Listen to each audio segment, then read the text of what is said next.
In recent years, many major factories have moved out of Shenzhen, leaving me largely unaffected. Workers quit their jobs.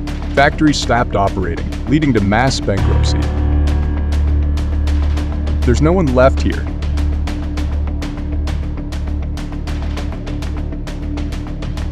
The office no longer has employees. The rent cost has been reduced to a minimum, but no one is renting. China's economy has reached this disastrous level. How do people cope?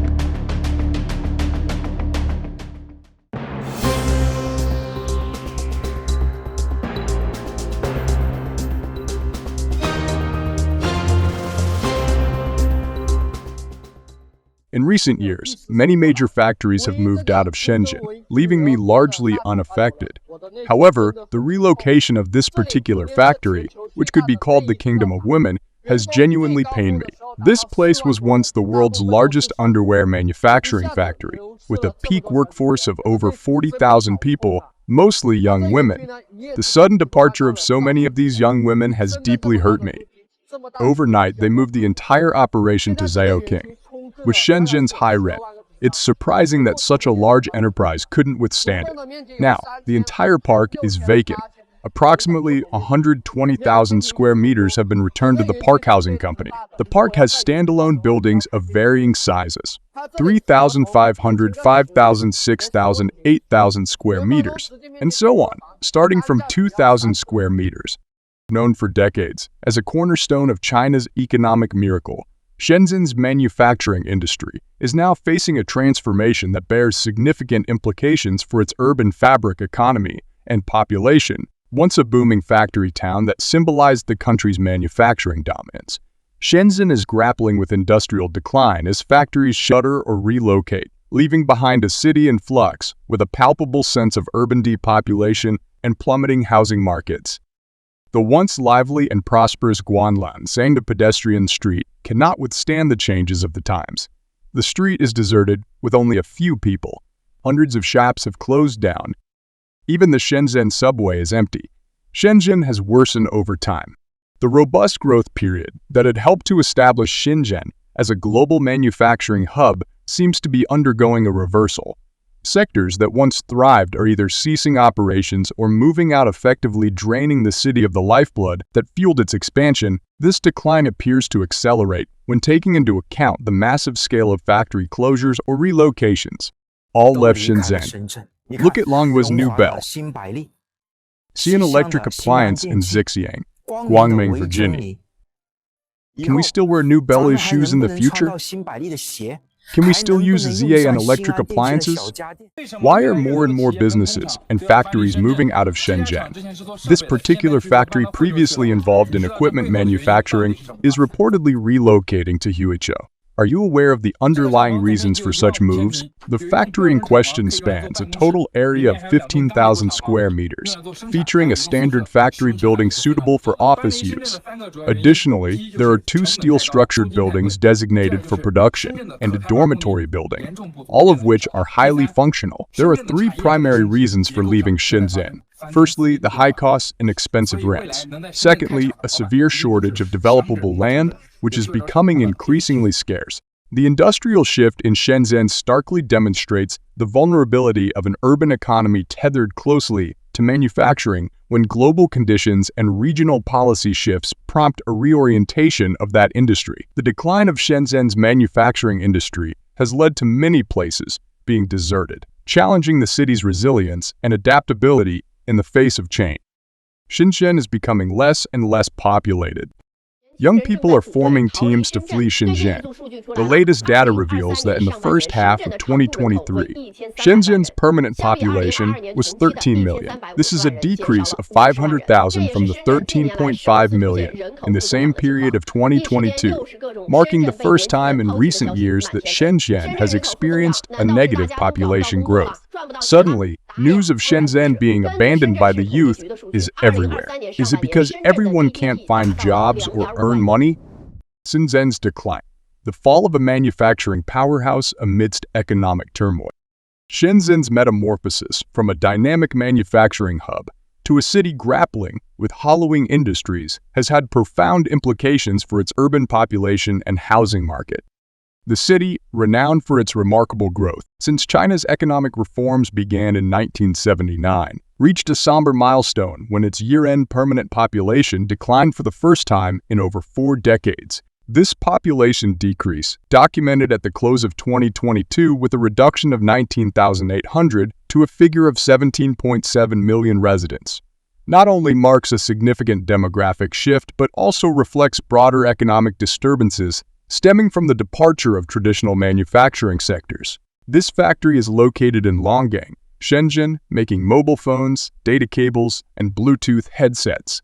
There are currently many job vacancies. Shenzhen's metamorphosis from a dynamic manufacturing hub to a city grappling with hollowing industries has had profound implications for its urban population and housing market.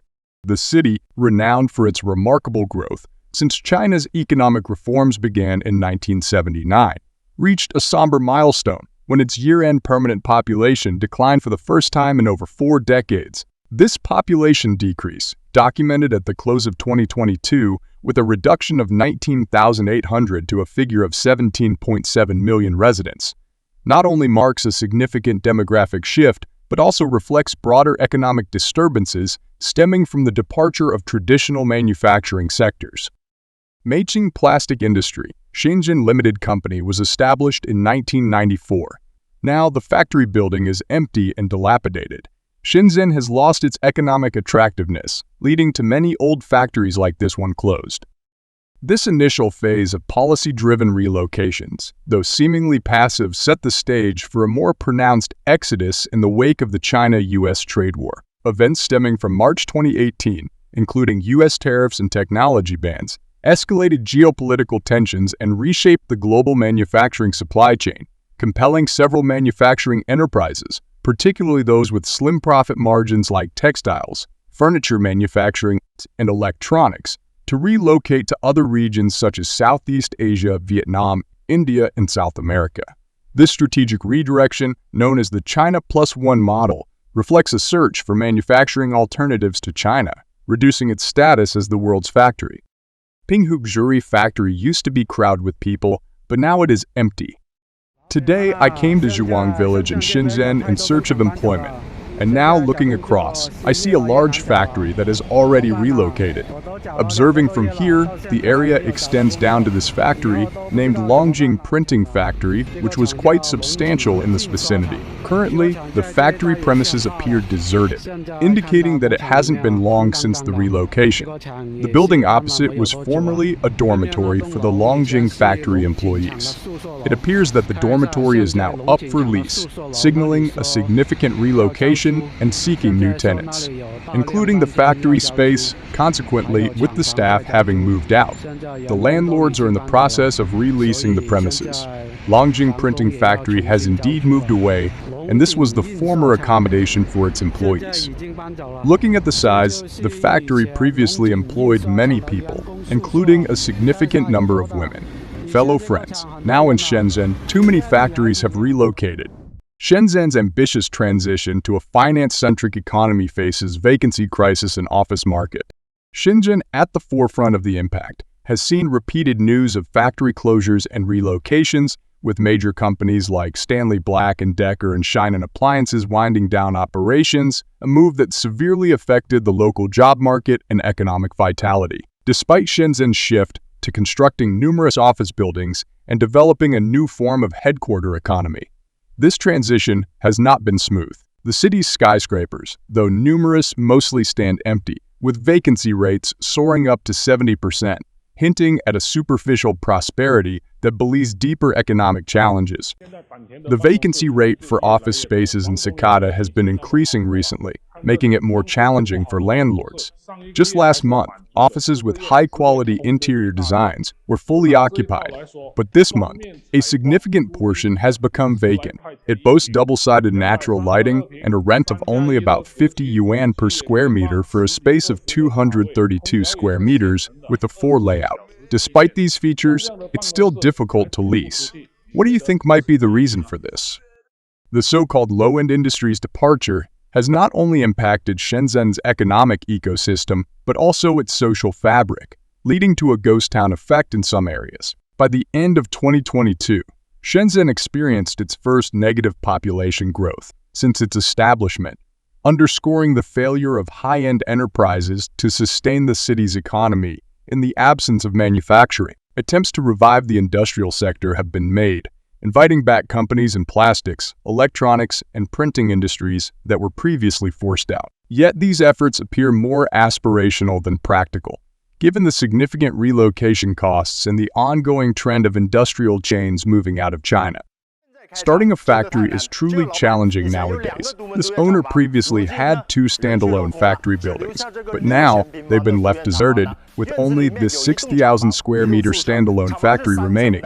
The premises include a factory building and a dormitory, with the factory having 3 floors. The first floor has a ceiling height of 4.5 meters. The factory is equipped with a 2-ton freight elevator. The landlord mentioned that this factory had been operating here for over a decade, but had to move out reluctantly. Now, the factory can only be rented out at a low price, with deals closing at around 20 yuan.